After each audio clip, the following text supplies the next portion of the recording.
నమస్కారం. లక్ష్మి చెప్పే కథలకు స్వాగతం. వీణులతో వీక్షించటానికి సిద్ధం కండి. ప్రియ సఖులు, ఇప్పుడు మనం ప్రముఖ రచయిత్రి శ్రీమతి మంగు కృష్ణకుమారి గారు రచించిన జీవితం ఏమిటి అనే నవలికను ధారావాహికంగా విందామండి. ఇది చిన్న నవలిక, 2 భాగాలు మాత్రమే వస్తుంది. అందుకని మొదటి భాగం ఇవాళ, రెండవ భాగం రేపు ఉదయం 8 గంటలకు ప్రసారం అవుతుంది. సఖులు గమనించగలరు.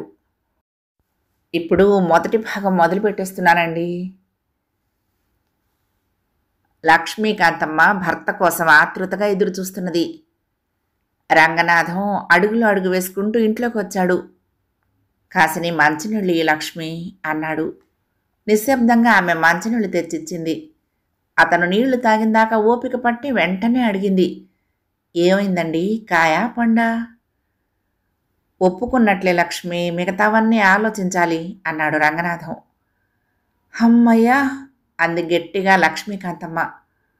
ఆ దంపతులకు పోయిన వారు పోగా మిగిలిన పిల్లలు 2, భవానీ, సీతాపతి. భవానీ పెద్ద అందకత్తె కాదు, ఎత్తుపళ్ళు, నల్లటి రంగు, పొట్టిగా ఉంటుంది. ఆడపిల్లకు ఉత్తరం ముక్క చదవగలిగేంత అక్షర జ్ఞానం ఉంటే చాలు అనుకునే కాలం అది. ఆ లెక్కన ఆమె చదివిన 8వ క్లాసే ఎక్కువ. ఆమె మనసు చాలా మంచిది, అది ఎవరికి కనిపించేది కాదు. రంగనాథం స్థిరంగా ఏ ఉద్యోగం చేయలేదు. సంతానం దక్కకపోయినా భార్య పురుళ్ళకి అనారోగ్యాలకి చాలా ఖర్చయింది. కొంత స్థిరాస్తులు అమ్ముకున్నాడు. ఇప్పుడు లక్ష్మీకాంతమ్మకు కూతురి భవానీ పెళ్లి బెంగ పెట్టుకుంది. తమ పిల్లక మేనరికాలు లేవు. బయట మగపిల్లల తల్లులు పూర్వంలాగా లేరు, చాలా అడుగుతున్నారు. అన్నింటికన్నా అబ్బాయికి అమ్మాయి నచ్చాలన్నమాట ఎక్కువ వినపడుతున్నది. తామా కట్నాలు పోయలేరు, పిల్ల అంత చక్కటిది కాదు. అలాంటప్పుడు ఒక తెలిసిన అతను ఒక సంబంధం చెప్పాడు. అబ్బాయి తహసీల్దార్ ఆఫీసులో ఉద్యోగం చేస్తున్నాడు. అయితే రెండో పెళ్ళి, 2 పిల్లలు ఉన్నారు. 2 చిన్నవాళ్లే. పిల్లలు వాళ్ళ అమ్మమ్మ దగ్గర పెరుగుతున్నారు. అబ్బాయి అయితే చాలా అందంగా ఉంటాడు. ధైర్యం చేసి రంగనాథం ఈ సంబంధం ప్రయత్నం చేశాడు.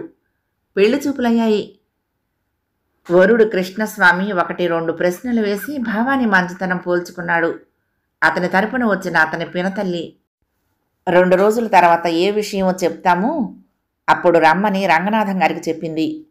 వాళ్ళు చెప్పినట్లే వెళ్ళాడు రంగనాథం. అతని పినతల్లి అంతా సానుకూలంగానే మాట్లాడింది. అన్నగారు, మా వాడి పిల్లలు వాళ్ళ అమ్మమ్మ దగ్గర ఉన్నారు. వాళ్ళు పిల్లల మీద ప్రాణాలు పెట్టుకొని పెంచుతున్నారు. పిల్లల్ని సవతి తల్లి జాగ్రత్తగా చూసుకుంటుందన్న నమ్మకం మీరు మీ అమ్మాయి కలిగించాలి అందావిడ. మీకు అనుమానం ఏమీ అక్కర్లేదమ్మా, మా భావాన్ని చాలా ఊరిమి గల పిల్ల, కళ్ళల్లో పెట్టుకొని చూసుకుంటుంది అన్నాడు రంగనాథం. పినతల్లి ఇంకా పెద్దగా మాటలు పొడిగించలేదు. ముహూర్తాలు పెట్టించండి, అయితే పెళ్ళి ఎలా చేస్తారో మీ ఇష్టం. మీ పిల్లకి మొదటి పెళ్ళే కదా, తన మనసు నొచ్చుకోకుండా చూసుకోండి అందామె. ఇవన్నీ భర్త చెప్తూ ఉంటే విని లక్ష్మీకాంతమ్మ చాలా సంతోషపడింది. లోపల రెండో పెళ్లివాడని మనసు చీవుక్కుమన్న భావానీనే తల్లికి నచ్చ చెప్పింది. తనకు ఆ పట్టింపు ఏమీ లేదంది. చిన్న పల్లెటూరులో దేవాలయంలో కృష్ణస్వామి భవానీల పెళ్లి ప్రొద్దుట 8-10 ముహూర్తానికి సామాన్యంగా జరిగిపోయింది. కూతురు అల్లుడు కాళ్లకు దండం పెడుతూ ఉంటే లక్ష్మీకాంతమ్మ వెక్కి వెక్కి ఏడ్చింది. కృష్ణస్వామి పిన్ని ఆమెను ఓదార్చింది. మీ బాధ నాకు తెలుసు వదినగారు. మా ఇంట్లో మీ భవానీకి ఏమీ లోటు ఉండదు, మహారాణిలాగా ఉంటుంది అంటూ సముదాయించింది. రాత్రికి ఏర్పాట్లు ఇక్కడ చేస్తారా, లేకపోతే మా ఇంట్లో చేయమంటారా అని అడిగింది. లక్ష్మీకాంతమ్మ తెల్లబోయింది. మా ఇంట్లో సదుపాయాలు తక్కువ, మొదట ఇలా అనుకోలేదుగా. శోభనం అంటే శుభ్రమైన మంచం పరుపు ఉండద్దు అంది. దానికి పిన్నిగారు, సరే భోజనాలు అవగానే బయలుదేరిపోతాము, మీ దంపతులు రేపు వ్రతము భోజనాలకు రండి అంది. అనుకున్నట్లుగానే అన్నీ సజావుగా జరిగిపోయాయి. భర్త చెయ్యి పట్టుకుని అతనింట్లో కుడికాలు పెట్టింది భవానీ. వెనకాతలే తల్లి లక్ష్మీకాంతమ్మ కూడా సారి పట్టుకుని వచ్చింది. భర్త ఇంట్లో అతని పిన్నిగారు చాలా ఆదరంగా చూడటం అల్ప సంతోషి అయిన భవానీని గాలిలో తేల్చినట్లయింది. కూతురి మొహంలో వెన్నెల చూసిన తల్లి కూడా సంతృప్తిగా ఉంది. ఇల్లు సంసారం భవానీకి అప్పచెప్పి పిన్నిగారు వెళ్ళిపోయారు. కొన్ని రోజులు భవానీకి సహాయంగా ఉండేందుకు గాను లక్ష్మీకాంతమ్మ ఉండిపోయింది. కృష్ణస్వామికి తన మనసులో ఉన్న భావాలన్నీ భార్యతో పంచుకోవాలని తెలియదు. అతని మనసులో భవానీకి ఏ వెలితి ఉండకూడదనే ఉంటుంది. తన పనుల ఒత్తిడితో కొంత, సహజ స్వభావంతో కొంత ఆమెతో ఎక్కువ మాట్లాడటము గడపటము చేయటం లేదు. భర్త తన రంగు రూపు ఎంచకుండా తనను పెళ్లి చేసుకోవటమే కాక తనతో ఎంతో సామరస్యంగా ఉండటం చాలా గొప్పగా ఉంది భవానీకి. రోజులు నెమ్మదిగా గడుస్తున్నాయి. ఇటు భవానీకి కానీ అటు లక్ష్మీకాంతమ్మకు కానీ ఊహ కందని ఓ గట్టి విషయం ఆ రోజు జరిగింది. పొద్దుట కాఫీలయ్యాయి. గబగబా వంట చేసి భర్తకు వడ్డించాలని భవానీ ఆతృత పడుతున్నది. లక్ష్మీకాంతమ్మ అరటికాయలు తరుగుతున్నది. వీధి గుమ్మంలో ఏవో మాటలు రోదనలు వినిపించాయి. బోధపడక ఇద్దరూ ముందు గదిలోకి వచ్చారు. ఒక పెద్దావిడ కాస్త లావుగా పొడుగ్గా ఉంది. మెడ తిరగని నగలు, 2 చేతుల నిండా బంగారు గాజులు. ఆవిడ వెనకాతల ఆవిడకన్నా కాస్త పొడుగ్గా ఉన్న ఒక అతను నిలబడి ఉన్నాడు. చాలా గంభీరంగా ఉన్నాడాయన. వచ్చిన ఆవిడ పెద్ద పెట్టుని ఏడుస్తున్నది. నాకు తెలుసయ్యా, నీది తప్పని అనటం లేదు. 2 పిల్లలున్నారు, వాళ్ళ గతేమిటి ఇప్పుడు అంటూ కృష్ణస్వామిని ప్రశ్నిస్తున్నది. లక్ష్మీకాంతమ్మకు ఆవిడెవరో బోధపడింది. ఆమె కృష్ణస్వామి మొదటి భార్య తల్లి భద్రావతి. ఈమె దగ్గరే కృష్ణస్వామి పిల్లలిద్దరూ ఉన్నది. ఇప్పుడు ఏమంటుంది ఈవిడ? కుతూహలంగా చూసింది. కృష్ణస్వామి నెమ్మదిగా, అత్తయ్య గారు, మీరు పార్వతిని తలుచుకుని ఏడుస్తున్నారు. నేను కూడా పార్వతిని మర్చిపోలేదు. బతికి ఉన్నందుకు ఈ సంసార జీవితం తప్పదు. అయినా మీరే నాకెన్నో సంబంధాలు చూశారు కదా. భవానీని పెళ్లి చేసుకోవటం తప్ప? పిల్లలకి ఏ లోటు రాదు, వాళ్ళని తీసుకొచ్చి దింపండి అన్నాడు. భవానీ వైపుకు తిరిగి, ఇదిగో భవానీ, ఓసారి ఇలారా అన్నాడు. భవానీ కలలోలాగా నడిచొచ్చింది. కృష్ణస్వామి భార్య చేయి పట్టుకొని ఆ దంపతులకు దండం పెట్టాడు. పెద్దయిన మనస్ఫూర్తిగా దీవిస్తే భద్రావతి, అయ్యో, ఇప్పుడు ఈ దండాలు అవి ఎందుకులే నాయనా, లేమ్మా, నువ్వు నా పిల్లలాంటి దానివే. లక్షణంగా కలకాలం కాపురం చేసుకో. ఆరోగ్యం అవి నిర్లక్ష్యం చెయ్యకు. ఎటుపోయి ఏదొచ్చినా కన్నవాళ్ల దుఃఖం తీరనిది అంది భవానీ తల మీద చెయ్యి వేస్తూ. భవానీకి బుర్ర గిర్రును తిరిగింది. కృష్ణస్వామి ఏమీ అనకపోవటం లక్ష్మీకాంతమ్మ గమనించింది. ఏమయ్యా, పిల్లల మాట మాట్లాడవేవు అంది భద్రావతి. ఏం మాట్లాడతానండి, నేనేమన్నా అబద్ధాలు చెప్పి పెళ్లి చేసుకోలేదు. పిల్లల్ని తీసుకొచ్చి దింపండి, నా పిల్లల్ని నేను పెంచుకోగలను అన్నాడు కృష్ణస్వామి. భవానీ వెర్రిదానిలాగా చూస్తున్నది. భద్రావతి విసురుగా, తల్లి లేకపోతే తండ్రి కూడా సవత్తండ్రి అని సామెత కూడా ఉందయ్యా. పిల్లల్ని ఏ నమ్మకంతో నీ దగ్గర ఉంచమంటావు అంది. భర్తకు కోపం వస్తుందేమో అనుకున్న భవానీ అతని మౌనం చూసి మళ్ళీ ఆశ్చర్యపోయింది. మొదట పిల్లల్ని ఇక్కడ కొన్నాళ్ళు ఉంచి మీరు కూడా ఉండి చూడండి అన్నాడు అతను నెమ్మదిగా. లక్ష్మీకాంతమ్మ ఒక అడుగు ముందుకు వేసి, అక్కయ్య గారు, నేనే అడుగుదాం అనుకుంటున్నాను, ఇంకా పిల్లల్ని తీసుకురాలేదేమని. పిల్లల్ని తెచ్చేయండి, మన భావాన్ని చాలా జాగ్రత్తగా చూస్తుంది. అది సరిగ్గా చూడకపోతే నేనే దాన్ని క్షమించను అంది. భద్రావతి కొత్త ఏడుపు మొదలుపెట్టింది. చెల్లెమ్మ, సాటి ఆడదానివి, నా మనోబాధ నీకు బోధపడుతుందమ్మా. పిల్లల్ని వదిలి ఉండటం మనకు సులువా అంది. ఎన్నో వాద ప్రతివాదాలైన తర్వాత ఆ దంపతులు కదిలారు. కృష్ణస్వామి తాను తరచూ వస్తానని మాటిచ్చాడు. భావానీకి తాపీగా విషయం బోధపడింది. తనకి అత్తగారు ఉన్నట్లే. తన భర్త మొదటి భార్య తల్లి భద్రావతి తనకి అత్తగారే. ఆవిడ రాకపోకలకి అథారిటీకి భావాని బుర్ర వంచక తప్పలేదు.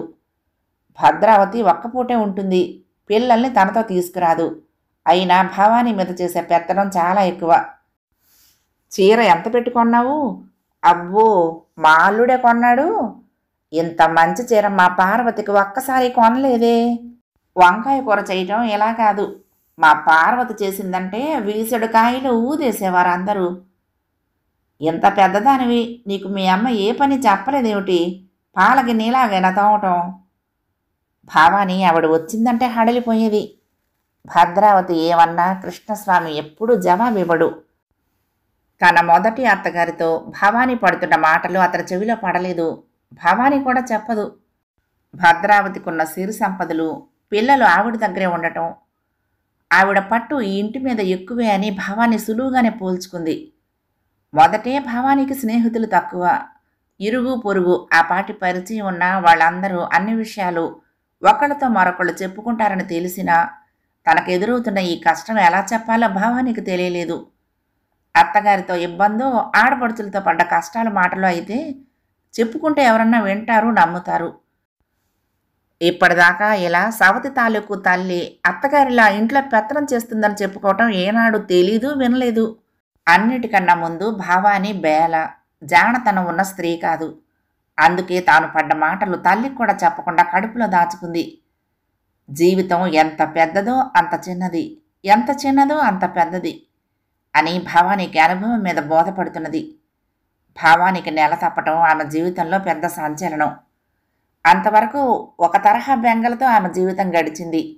చిన్నతనంలో అందరూ అయ్యో పిల్ల నల్లడిది, ఎత్తుపళ్ళు, దీనికి పెళ్ళెలా అవుతుందో అంటూ ఉంటే అదో బెంగ. తల్లిదండ్రులకు తాను గుండెల మీద కుంపటి అన్న బెంగ. తీరా పెళ్లి కుదిరిన తర్వాత మరొక బెంగ. భర్తకి తను నచ్చుతుందో లేదో తెలియదు. భర్త అనాదరణ అయితే చేయలేదు.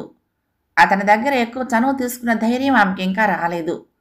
మధ్య మధ్యలో భద్రావతి చలాయించే పెత్తనాలకి మనసు క్షోభించినా ఎవరికి చెప్పకుండా మనసులో దాచుకుంది. ఇప్పుడు తల్లి కాబోతున్న సందర్భంలో ఆమె మనసు డోలాయమానంగా ఉంది. తనకి పుట్టే బిడ్డకు ఎవరి పోలికొస్తుందో తన పోలిక మాత్రం రాకూడదు. మనసులోనే దేవుడికి దండం పెట్టుకుంది. భవానీ భయస్తురాలో, మొహమాటస్తురాలో, పిరికిదో ఆమెకే తెలీదు. తన మనసులో ఉన్న భయాలు ఎవరికి తెలియకుండా దాచుకుంటుంది. లక్ష్మీకాంతమ్మ మాత్రం కూతురికి నెల తప్పిందని చాలా సంతోషించింది.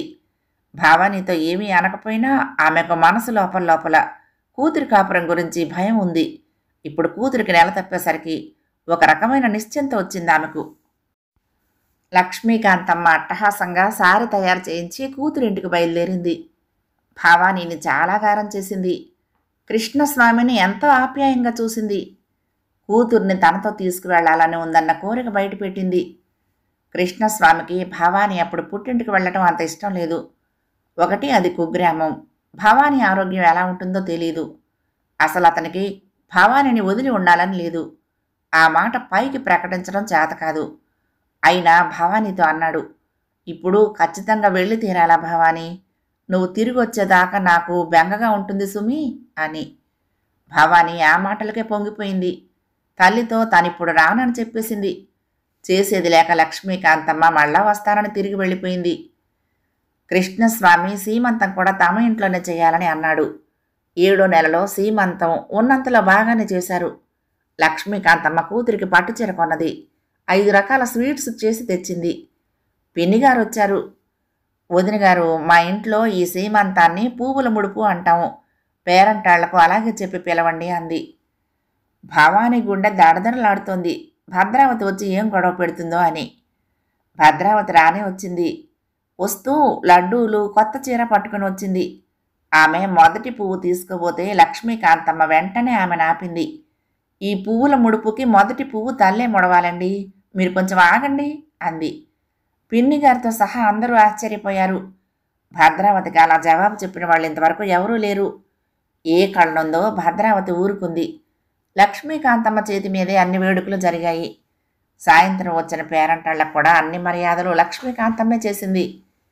పిన్నిగారికి భద్రావతికి కూడా చీరలు పెట్టి, వాస్తవానికి ఈ ముచ్చట మా ఇంట్లో జరగాలి, అల్లుడు ఇక్కడ చేద్దామనేసరికి మేం కాదనలేకపోయాం అంది. మర్నాడు తీరిగ్గా కూర్చుని భద్రావతి ఏదో అనబోతే లక్ష్మీకాంతమ్మ గట్టిగా తగులుకుంది. అక్కగారు, అసలే భవానీ ఒట్టి మనిషి కాదు. మనం దుఃఖమో బాధలో కలిపియామన్నా అంటే దాని మనసు బాధపడొచ్చు. ఇలాంటప్పుడు మనం కూడా దాని మనసరిగి మాట్లాడాలి. ఏ వదిన గారు, మీరేమంటారు అంటూ పక్కన కూర్చున్న పిన్నిగారిని కూడా కలిపింది. ఆవిడ ఇబ్బందిగా మొహం పెట్టి ఊరుకుంది. భద్రత, తన పట్టు ప్రతి మనిషికి కావాలి. అవి ఎప్పుడు ఎవరికి ఎలా దక్కుతుందో ఎవరూ చెప్పలేరు. కాస్త జానతనం ఉన్న లక్ష్మీకాంతమ్మ కూతురికి పుట్టబోయే సంతానం కృష్ణస్వామి రక్తం కాబట్టి అతను తప్పకుండా తగ్గుతాడు అన్న విశ్వాసంతో ఆ ఇంట్లో తన కూతురి స్థానాన్ని, తన స్థానాన్ని కూడా బలపరిచే దిశలో మాట్లాడింది. నిజానికి కృష్ణస్వామి ఏనాడు ఇలా ఆలోచించి ఎరగడు. అందుకే కృష్ణస్వామికి ఆ సంభాషణ ఇరువైపులా తప్పుగాని కొత్త విశేషంగాని కనిపించలేదు. భద్రావతికి ఇప్పుడు బోధపడింది. ఇన్నాళ్ల బట్టి సాగిన తన పైచెయ్యి ఇంక కిందకు దిగాలని అప్పటికి ఊరుకుంది. దాంతో పిన్నిగారికి మాత్రం రిలీఫ్ వచ్చింది. లక్ష్మీకాంతమ్మ పురుటికి భవానిని తీసుకువెళ్తానని అంది. కృష్ణస్వామికి అసలు ఇష్టం లేదు. ఆ పల్లెటూరులో ఏ సదుపాయాలు ఉండవు, ఏదొచ్చినా బాధపడాలి. ఇదే మాట రంగనాథంతో అన్నాడు. అత్తగారితో నేను చెప్పలేను, మీరే చెప్పి ఒప్పించాలి అన్నాడు. రంగనాథానికి కూడా అల్లుడు చెప్పింది సబబే అనిపించింది. అల్లుడు ఇలా అన్నాడని భార్యతో చెప్పాడు. లక్ష్మీకాంతమ్మ ఒప్పుకుంది. కానీ ఒకసారి భవానీ కృష్ణస్వామి తనింట్లో తప్పక అడుగు పెట్టాలంది. కృష్ణస్వామి అందుకు ఒప్పుకోవటంతో నలుగురు బయలుదేరి వెళ్లారు. 2 రోజులు ఉంటారు అనుకున్నది 4 రోజులైంది. ఆ సమయంలో కృష్ణస్వామి బావమరిది సీతాపతికి బాగా దగ్గరయ్యాడు. సీతాపతి 8 ఏళ్లవాడు, 5వ క్లాస్ చదువుతున్నాడు. చాలా చురుకైనవాడు. నిజానికి వయసు తేడా ఉండటం కొంత, సీతాపతి స్నేహితుల చుట్టూ తిరగటం కొంత. భవానీకి సీతాపతికి మధ్య పెద్ద అనుబంధం లేదు. పైకి చెప్పకపోయినా భవానీకి తమ్ముడంటే చాలా అపేక్ష. ఇప్పుడు కృష్ణస్వామికి ప్రత్యేకమైన అనుబంధం సీతాపతితో వచ్చింది. తమ ఇంటికి రమ్మని సీతాపతికి ప్రత్యేకంగా చెప్పాడు కృష్ణస్వామి. రోజులు గడుస్తున్నాయి. భవానీ ఆరోగ్యం బాగుండటంతో ఎవరికీ అంత బెంగగా లేదు. 9వ నెల నిండిన 2వ రోజే కాన్పై ఆడపిల్ల పుట్టింది. పాపంతా కృష్ణస్వామి పోలికతోనే పుట్టింది. తెల్లగా బొమ్మలా ఉంది. పాపను చూసుకున్న భవానీ అందరి తల్లుల్లాగే తను పడ్డ కష్టమంతా మర్చిపోయింది. ఆమె కళ్ళు కృష్ణస్వామి కోసం వెతికాయి. ఇప్పుడు అతను మరీ మరీ ఆప్తుడిలా అనిపిస్తున్నాడు. తాను అతను అసలు వేరని అనిపించటం లేదు. ఆ నిమిషాన ఆమెకు కృష్ణస్వామికి ఈ అనుభూతి కొత్త కాదు అన్న విషయం గుర్తు రాలేదు. ప్రపంచమంతా తను, తన భర్త, తన బిడ్డ అంతే అన్న ఫీలింగ్. కూతురి బారసాల బాగా జరిపించాడు కృష్ణస్వామి. పాపకి మనోరమ అని పేరు పెట్టాడు. ఇంట్లో కొత్త వెలుగు వచ్చింది. భవానీ జీవితం కూడా కొత్త మలుపు తిరిగింది. ఆమెకు 24 గంటలు పసిబిడ్డ మనోరమే ప్రపంచం. అది బోర్లా పడటం, పాకటం, లేచి కూర్చునే ప్రయత్నం చేయటం, ప్రతిదీ అబ్బురంగా చూసేది.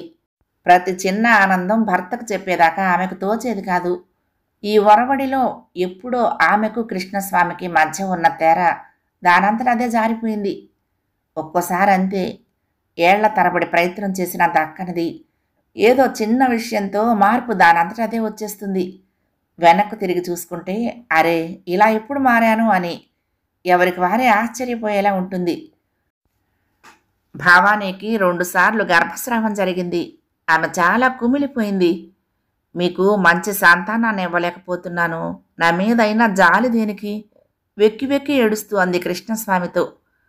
అతను మనసులో విచారం ఉన్నా, పిచ్చా ఏమిటి భవానీ, దీనికే బాధపడతారా?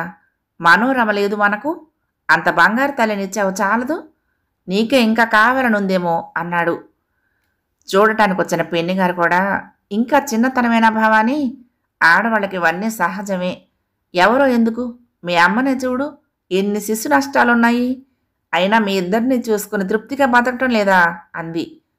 ఇవేమీ తెలియని మనోరమ తన బొమ్మలతో హాయిగా ఆడుకుంటూ, అమ్మా నీకు ఆయి వచ్చింది, తగ్గిందా, నా బొమ్మ తెస్తాను ఆడుకుందామా అంది. కళ్ళ నీళ్లతో మనోరమను ఒళ్ళో కూర్చోబెట్టుకుని ముద్దు పెట్టుకుంది భవానీ. మనోరమకు అక్షరాభ్యాసం చేశారు. చాలా బుద్ధిగా బడికి వెళ్ళిపోయింది. భవానీ ఆ రోజంతా బెంగతో ఇల్లంతా కాలుగాలిన పిల్లిలాగా తిరిగింది. పిల్ల ఏడుస్తున్నదో ఏమో, టీచర్ అమ్మగానే దీన్ని కొట్టదు కదా. భవానీ ఆలోచనలు ఇలా సాగుతూ ఉంటే కృష్ణస్వామి కూడా ఆఫీసులో ఉండలేక వచ్చేశాడు. భార్య బేలగా ఉండటం చూసి తనకి ఏమీ లేనట్లు పైకి బెంకంగా ఉండి అన్నాడు, నీలాంటి అమ్మల్ని చూసే శరత్ బాబు బిందుగారు అమ్మాయి నవల రాశాడు. అందులో కొడుకు మొదట బడికి వెళ్ళిన రోజు బిందు వాసిన బెంగతో తన కొడుకుని పంతులు గారి కంట్లో కలం పెట్టి గుచ్చితే ఎలా అని బెంగపడుతుంది అన్నాడు నవ్వుతూ. పంతులు గారు అంత చెడ్డగా ఉంటారా అంది భవానీ భయంతో. కృష్ణస్వామి నవ్వు ఆపుకోలేక కుర్చీలో నుంచి లేచి పెరట్లోకి వెళ్ళాడు. భవానీ భయపడ్డట్టు మనోరమ బడి అంటే ఆడవలేదు, అల్లరి చేయలేదు. బుద్ధిగా వెళ్ళటం, చక్కగా చదువుకోవటం చేస్తున్నది. భావాని తను తక్కువే చదువుకున్నా ప్రతిరోజు మనోరమను కూర్చోబెట్టి అక్షరాలు రాయించటం, పద్యాలు చదివించటం చేస్తున్నది. భద్రావతి ఎవరితోనూ అన్నదన్నమాట భావాని వరకు వచ్చింది. ఎంతసేపు ఆ ఇద్దరూ ఆ పుట్టిన పిల్లని చూసుకొని మొరవటమే తప్ప ఇక్కడున్న ఇద్దరు ఎవరని అనుకుంటున్నారో, ఈ ఉసురు వాళ్ళకి తగలకుండా పోదు అన్నదిట. భావానికి పూర్వంలాగా కోపమో దుఃఖమో రాలేదు. మనోరమను చూస్తే తనకు మనసు ఒళ్ళు ఇష్టంతో పులకరిస్తుంది. కృష్ణస్వామి కూడా చాలా గారం చేస్తాడు. మరి అక్కడ ఉన్న ఇద్దరూ అంతే కదా, వాళ్లకు తండ్రి ప్రేమ అవసరం లేదా? భవాని ఆలోచనలో పడింది. ఆ రోజు కృష్ణస్వామిని అడిగింది. ఏమండి, ఒక విషయం అడుగుతాను, చెప్తారా అంది. కృష్ణస్వామి కలవరపడ్డట్టు ఏమిటి భవాని అన్నాడు. అదేనండి, పెద్దమ్మ గారి దగ్గర పిల్లలిద్దరూ ఉండిపోయారు కదా, వారిని ఇక్కడికి తీసుకురారా? మనకి మనోరమ ఎంతో వాళ్ళు అంతే కదండి అంది. అదే పిచ్చిదానా, మా అత్తగారు పిల్లల్ని ఇవ్వదు. నీకు ఆవిడ సంగతి తెలీదు. పార్వతి బతికున్నప్పుడు కూడా ఆవిడ చాలా నిఘా పెట్టినట్టే ఉండేది. అప్పట్లోనే సూర్యంగాడిని తన దగ్గరే ఎక్కువ అట్టి పెట్టుకునేది. రజని పుట్టినప్పుడే పార్వతికి జబ్బు చేసింది. దాంతో ఆవిడ పిల్లను కూడా తీసుకువెళ్ళిపోయింది. పార్వతి ఆ తర్వాత ఎక్కువ కాలం బతకలేదు. పిల్లలకి అమ్మమ్మతోనే అనుబంధం ఎక్కువ. ఆవిడని వదిలి వాళ్ళు ఉండలేరు. పార్వతి తర్వాత అమ్మాయి దూరాన ఉండటంతో ఆవిడకు కూడా వీళ్ల మీదే ప్రేమ ఎక్కువ. తన బంగారం ఆస్తి పిల్లలు అనుభవించాలన్న ఆరాటం కూడా ఎక్కువే. వద్దన్నా వినదు. నాకు ఆవిడ బంగారం మీద ఆస్తి మీద మోజేమీ లేదు. పిల్లల కోసం నేనే అక్కడికి వెళ్ళటానికి అలవాటు పడ్డాను అంతే అన్నాడు. భవానికి ఏం మాట్లాడాలో తోచలేదు. మనోరమ వచ్చే వేళ అయిందని లేచింది. మనోరమకు 7వ ఏట భవానికి మళ్ళా నెల తప్పింది. కృష్ణస్వామి భవానీని డాక్టర్ సలహా ఏది మానటానికి వెళ్ళేదన్నాడు. మందులు ఆహారం అన్నీ చాలా జాగ్రత్తగా చూసుకుంటున్నాడు. లక్ష్మీకాంతమ్మ దాదాపు ఇక్కడే ఉంటున్నది. ఆమె ఉండటం వల్ల కృష్ణస్వామి కాస్త నిశ్చింతగా ఉన్నాడు. గర్భం దాల్చి ఉండటం, మంచి పోషణ విశ్రాంతి దక్కటంతో భావాని మిసమిసలాడుతోంది. కాస్త ఒళ్ళొచ్చి బొగ్గలు నున్నపడి మొహానికి కొత్త కళ వచ్చింది. ఎత్తుపళ్ళు అంతగా కనిపించడం లేదు. కొత్త అందమేదో వచ్చినట్లుంది. ఒకరోజు భావాని బేలగా భర్తతో అంది. ఏమండి, ఈసారి మనకు బాబు పుడతాడంటారా అని. నీకు పిచ్చా ఏమిటి భావాని? ఎవరు పుట్టినా నాకొకటే. పుట్టేవాళ్ళు ఆరోగ్యంగా పుడితే చాలు. ఒకటి మాత్రం అనుకుంటున్నాను, ఈ పాప తర్వాత నేను ఆపరేషన్ చేయించేసుకుంటాను అన్నాడు. భవాని ఏమీ జవాబు ఇవ్వలేకపోయింది. అప్పటికే బర్త్ కంట్రోల్ మీద గవర్నమెంట్ చాలా సీరియస్గా ఉంది. సమాజంలో మార్పులు చాలా వచ్చాయి. ఎవ్వరూ 2-3 కన్నా కనటం లేదు. చిన్న కుటుంబమే క్షేమం అన్న భావాలు పాతుకుపోయాయి. ఏటికి ఎదురీదినట్లు తాను ఉండకూడదు. భావాని చెయ్యిని ఓదారుస్తున్నట్లు పట్టుకున్నాడు కృష్ణస్వామి. ఆ రోజు భావానికి అనుకోకుండా నొప్పులు వచ్చేసరికి లక్ష్మీకాంతమ్మ పక్కింటి ఆవిడిని పిలిచింది. ఆమె తనకు తెలిసిన హెడ్ నర్సు కమ్మ మంత్రసానని తీసుకొస్తానంది. భావాని కృష్ణస్వామి కోసం మనిషిని పంపించమంది. ఆమెకు తెలుసు భర్త తనను హాస్పిటల్కి తీసుకువెళ్తాడని. కబురు తెలిసి కృష్ణస్వామి వస్తూనే ఆటో తెచ్చాడు. హాస్పిటల్కి వెళ్ళిన 3-4 గంటలకే ప్రసవం అయిపోయింది. ఆడపిల్ల పుట్టింది. కృష్ణస్వామి చాలా సంతోషించాడు. పక్కింట్లో ఆడుకుంటున్న మనోరమ తాతగారు హాస్పిటల్కి వెళ్తూ ఉంటే తను వచ్చింది. కృష్ణస్వామి మనోరమతో నీకు చెల్లై పుట్టిందే మను అంటూ దాన్ని ముద్దు పెట్టుకున్నాడు. నాన్న, మనం చెల్లాయిని చూద్దామా గెంతుతూ అంది మనోరమ. ఇప్పుడు కాదమ్మా, చెల్లికి స్నానం చేయించి కానీ మనకు చూపరు. పద, మనం అసలు ఇక్కడ ఉండకూడదు అని తన్ను తీసుకుని బయటికి నడిచాడు. 3వ రోజుకు పాప భవాని ఇంటికొచ్చారు. ఇంట్లో చెల్లిని చూసి మరీ మురిసిపోయింది మనోరమ. పాప అంతా మనోరమలా ఉంది. అమ్మా, నేను చెల్లిని ఎత్తుకుంటానే సంతోషంగా అంది. భావాని మృదువుగా నవ్వితే లక్ష్మీకాంతమ్మ మనోరాల్ని కోప్పడింది. మను, నువ్విప్పుడు పెద్దదానివయ్యావు, అక్కవు కూడా, అలా ముట్టుకుంటాననొచ్చా అంది. తల్లిని ముట్టుకోకపోయినా రోజు చెల్లిని చూస్తూ మురిసిపోతుంది మనోరమ. పాపాయి బారసాలకు వచ్చిన అందరూ ఏమే మను, నువ్వు పెద్దదానివైపోయావిక, చెల్లిని నువ్వే ఆడించాలి, నువ్వే చూసుకోవాలి అంటూ ఉంటే మనోరమ మనసుకు ఒకలాంటి పెందరికం తనకి తెలియకుండానే వచ్చేసింది. బారసాల రోజున చెల్లికి విశాల అని పేరు పెట్టడం మనోరమకు తెగ నచ్చింది. ముందు రోజు రాత్రి తండ్రి చెవిలో, నాన్న, మరే మా క్లాసులో లక్ష్మీ విశాలాక్షి అని ఒక అమ్మాయి ఉంది. ఎంత తెలివైందో! చెల్లికి ఆ పేరు పెడదామా అని అడిగింది. తండ్రి అప్పుడేం అనకపోయినా మర్నాడు విశాల అని పేరు పెట్టేసరికి మనోరమకి తన మీద తనకే తెలియని నమ్మకం వచ్చేసింది. బారసాలకొచ్చిన అందరూ చిన్నారి విశాల అంతా మనోరమలాగానే ఉంది అన్నారు. బారసాలకొచ్చిన భద్రావతి 2 రోజులుండి ఒకపాటి గొడవ లాంటిది పెట్టుకుంది. భద్రావతికి బోధపడుతున్నది.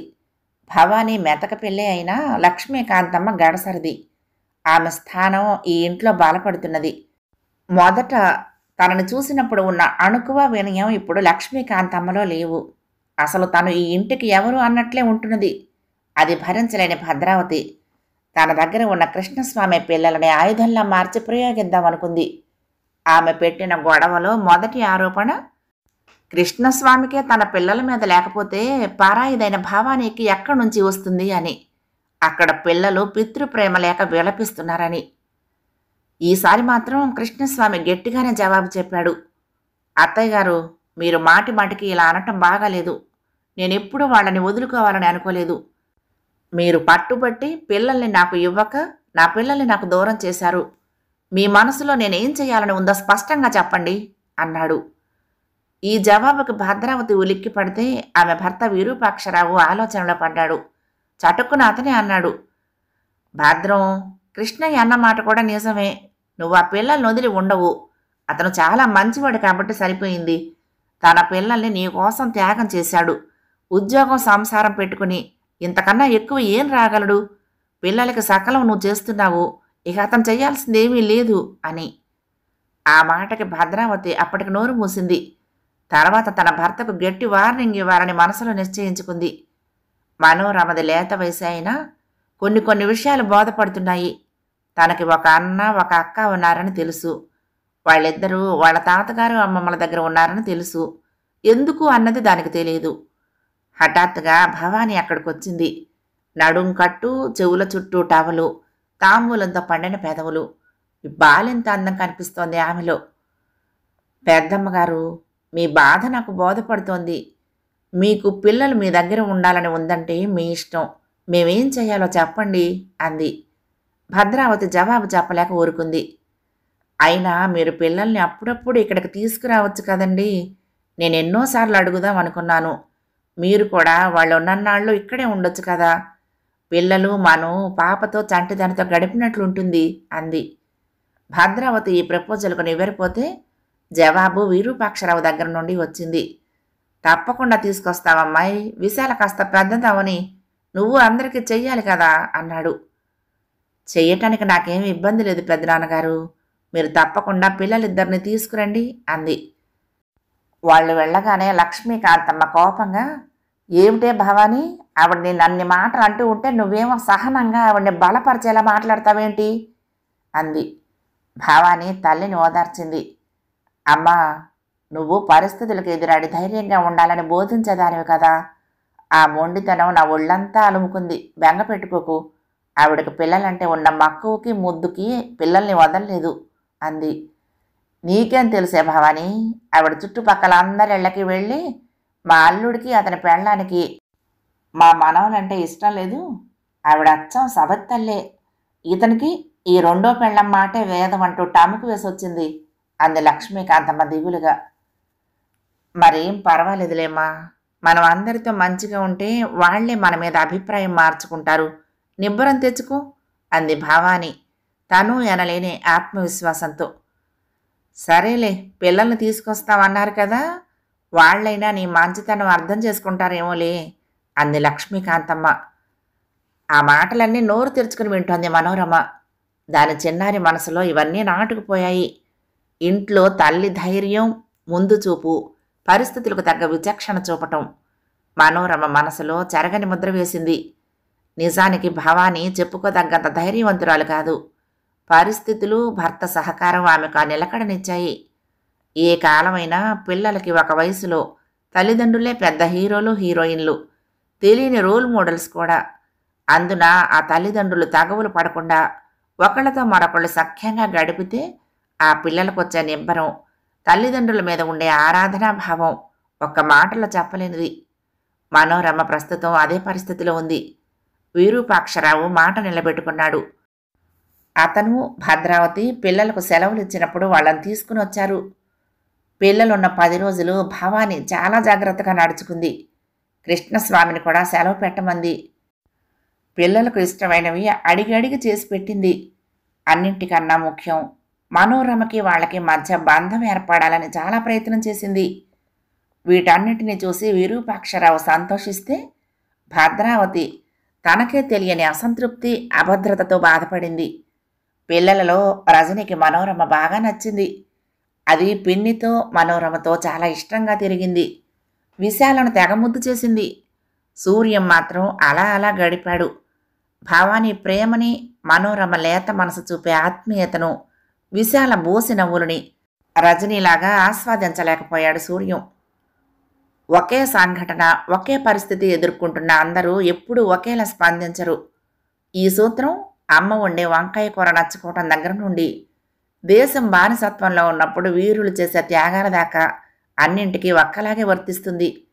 పెరట్లో కాసిన వంకాయలు ఒక్కలాగే వండి తల్లి వడ్డించినా పిల్లలకి అందరికీ ఒకేలా ఎందుకు నచ్చదు అంటే జవాబు లేదు. దేశం స్వాతంత్ర్యం కోసం అందరూ ఎందుకు కృషి చేయలేదంటే, కొందరే ఎందుకు త్యాగమో ధీరత్వమో చూపారంటే జవాబు ఉండదు. అందులోని ఒకే ఇంట్లో అన్నదమ్ముల్లో కొందరు స్వాతంత్ర్య పోరాటానికి వెళితే తమ్ముళ్ళు వ్యతిరేకించిన సందర్భాలు ఉండేవి. ఎందుకు అంటే జవాబు లేదు. ఎవరి మనోభావాలు వాళ్లవే. రజనీ, సూర్యం పట్ల కూడా ఈ సూత్రమే పనిచేసింది. వాళ్ళు వెళ్ళిపోతున్నప్పుడు రజని, అమ్మమ్మ విశాలను మనతో తీసుకుపోదాము అని గొడవ చేసింది. భద్రావతి మొహమంతా నవ్వు పాముకుని, ఒక్క విశాలేమిటే అందరినీ తీసుకుపోదాం అంది. భావాని ఒక్క మాట కూడా భద్రావతికి వ్యతిరేకంగా పిల్లలకి మప్పలేదు. రజని ఎంత ఆడినా, వీళ్లతో ఎంత కలిసిపోయినా తను మళ్ళీ భద్రావతి ఇంటికి వెళ్లవలసిన దాన్యానే అనుకుంది. రజనీ, మనోరమల మధ్య గట్టి పునాదితో బంధం ఏర్పడింది. భావాని దానికే మురిసిపోయింది. విశాల ఆటలు నేర్చింది. మనోరమ చెల్లెల్ని ప్రాణ సమానంగా చూసుకుంటుంది. మనోరమ విశాలను చూసే తీరు, దాని బుద్ధి చూసి సరదా పడని వాళ్ళు ఉండరు. అంత పెద్దదానిలా ప్రవర్తిస్తూ ఉంటుంది. పిల్లలందరూ ఎప్పటికైనా కలిసిమెలిసి ఉంటారన్న ఆశ భావానికి ఉంది. రజని పెద్ద మనిషి అయిందన్న కబురొస్తే పిల్లలతో సహా వెళ్లారు. ఏ కళనుందో భద్రావతి బాగానే చూసుకుంది అందరినీ. రజని మెళ్ళలో గొలుసు వేసింది భావాని. భద్రావతి ఇంటి చుట్టుపక్కల వాళ్ళు ఆశ్చర్యంగా చెవులు కొరుక్కోవటం మనోరమ కూడా కనిపెట్టింది. ఆ తర్వాత కూడా రజని 2-3 సార్లు వచ్చింది. భద్రావతిలో కొంచెం మార్పు కనిపిస్తోంది అందరికీ. భావాని మీద నమ్మకం వచ్చింది ఆమెకు. మనోరమని, విశాలని గారం చేయటం మొదలుపెట్టింది. విశాల పెద్దదవుతున్నది. భావాని చాలా జాగ్రత్తగా మసులుకుంటోంది. ఆమె మనసులో తన బాధ్యత చాలా పెద్దది అన్న భావన. ఇటు తన పిల్లల్ని జాగ్రత్తగా చూడాలి, అటు రజనీ, సూర్యాలను తన పిల్లలతో కలిసిమెలిసి ఉండేలా చూడాలి. భద్రావతిలో వచ్చిన మార్పు అలాగే ఉండేలా చూసుకోవాలి. వీటితో పాటు తన తల్లిదండ్రుల్ని, తమ్ముడు సీతాపతిని కూడా కనిపెట్టుకుని ఉండాలి. వాళ్ళు ఉండేదా కట్టు పల్లెటూరు. విద్యా, వైద్య సదుపాయాలు చాలా తక్కువ. సీతాపతి స్వతహాగా చాలా తెలివైనవాడు. ఎంత తెలివైనవాడైనా అతనికి మంచి కాలేజీ బోధన అవసరం ఉంది. భావాని ఆలోచించి కృష్ణస్వామితో సీతాపతి చదువు కోసం తామిద్దరూ ఏం చేయాలనుకుంటున్నారో చెప్పింది. అంతకుముందే సీతాపతితో స్నేహం ఏర్పడ్డ కృష్ణస్వామి కూడా భవానీలాగే ఆలోచించాడు. భవానీ, నేనే అత్తగారిని పతిని అడుగుతాను, వాడిని ఇక్కడ ఉంచి చదివిస్తే బాగుంటుందని చెప్తాను అన్నాడు. భావాని చాలా సంతోషపడింది. సాక్షాత్తు అల్లుడే అడిగేసరికి లక్ష్మీకాంతమ్మ సంతోషం పట్టలేకపోయింది. ఇక సీతాపతి సరే సరి. మంచి కాలేజీ చూసి కృష్ణస్వామి సీతాపతిని జాయిన్ చేశాడు. కావలసినవన్నీ కొనిపెట్టాడు. ఇంట్లో మేడ మీద గది సీతాపతికి అని కేటాయించి ఇచ్చాడు. ఇంత జరగటంతో సీతాపతికి కృష్ణస్వామి మీద అపారమైన ప్రేమ, గౌరవం వచ్చాయి. కానీ తన బాగు కోసం ఎంతో కృషి చేసిన అక్కపడుతున్న తాపత్రయం మాత్రం అతడు గుర్తించలేకపోయాడు. మొదటి భాగం సమాప్తం. రెండో భాగంలో ముగింపుని వినేద్దామండి. రెండో భాగాన్ని రేపు ఉదయం 8 గంటలకు విందాము. మీకు ఈ కథ నచ్చితే తప్పకుండా లైక్ చేయండి, షేర్ చేయండి, కామెంట్ చేయండి, సబ్స్క్రైబ్ చేసుకుని నన్ను ఎంకరేజ్ చేయండి. ఉంటానండి. ప్రేమతో లక్ష్మి. కృష్ణాతీరం దుర్గమ్మ సన్నిధానం. నమస్తే.